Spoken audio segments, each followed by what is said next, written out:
मित्रों, जय सियाराम, जय राधा कृष्ण। गर्ग संहिता माधुर्य खंड 5वां अध्याय। अयोध्यावासिनी गोपियों का आख्यान एवं यज्ञवल्लभ द्वारा उन्हें बहुत राजा विमल के लिए संतान की चिंता तथा यज्ञवल्लभ द्वारा उन्हें बहुत से पुत्री होने का विश्वास दिलाना।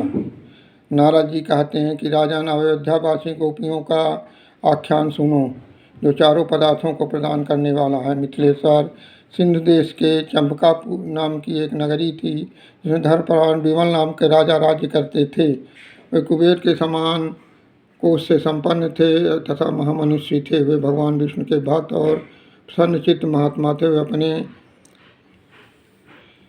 उनके 6000 रानियां थीं, किंतु पुत्र नहीं थे, जिससे उनको भारी चिंता थी।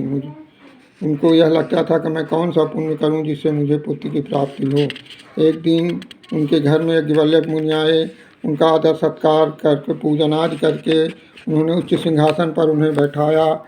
और तब यज्ञवल्लभ मुनि बोले कि हे राजन, तुम दुर्बल हो गए हो, तुम्हारे हृदय में कौन सी ऐसी चिंता है? तुम्हारे राज्य में तो सब संपन्नता है, फिर ऐसा क्यों हो गया? विमल ने कहा कि ब्राह्मण, आप अपनी दिव्य दृष्टि से सब कुछ जानते हैं, तथापि आपकी आज्ञा का गौरव मानकर मैं अपना कष्ट बता रहा हूँ। मुनिश्रेष्ठ, मैं संतानहीन हूँ, इसी कारण दुखी रहता हूँ। मैं कौन सा तप दान करूँ जिससे मुझे संतान प्राप्त हो?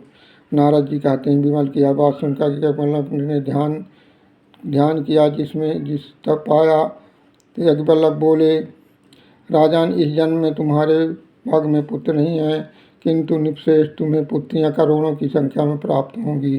राजा ने कहा, मुनीन्द्र, पुत्र के बिना कोई भी भूतल पर पूर्वजों के ऋण से मुक्त नहीं होता, फिर मेरी मुक्ति कैसे होगी? तब यज्ञवल्लभ मुनि बोले, राजन, खेद न करो।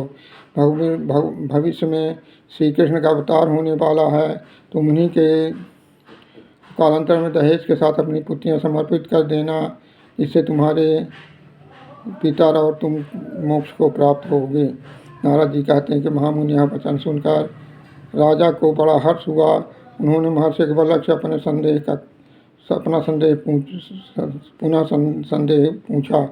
राजा बोले, उनसे कितने वर्ष बाद उनका जन्म होगा और किस कुल में, किस देश में उनका श्रीहरि का जन्म होगा? तब यज्ञवल्लभ बोले, महाबाहो, इस युग के अवशेष वर्ष हैं, उन्हीं में तुम्हारे राजकाल के 115 वर्ष व्यतीत हो जाने पर यादवपुरी मथुरा में यदुकुल के भीतर वसुदेव के घर में भाद्रपद मास, बुधवार, कृष्ण पक्ष, रोहिणी नक्षत्र, हर्षण योग, कृष्ण लग्न, भावकरण और अष्टमी तिथि को आधी रात के समय चंद्रोदय काल में देवकी के गर्भ से साक्षात श्रीहरि का आविर्भाव होगा। ठीक उसी तरह जैसे यज्ञ में अरण्यकाष्ठ से अग्नि प्रकट होता है। भगवान वक्षस्थल पर श्री वत्स चिन्ह होगा। उनके अंकांत मेघ के समान श्याम होगी। वे बलमाला से अलंकृत और अति सुंदर होंगे। पीताम्बरधारी, कमल नयन तथा अवतार काल में चतुर्भुज होंगे। तुम उन्हें अपनी कन्याएं देना। तुम्हारी आयु अभी बहुत है, तुम उस समय तक अवश्य जीवित रहोगे, इसमें संशय नहीं है। श्री शिव शरणम, श्री हरि शरणम।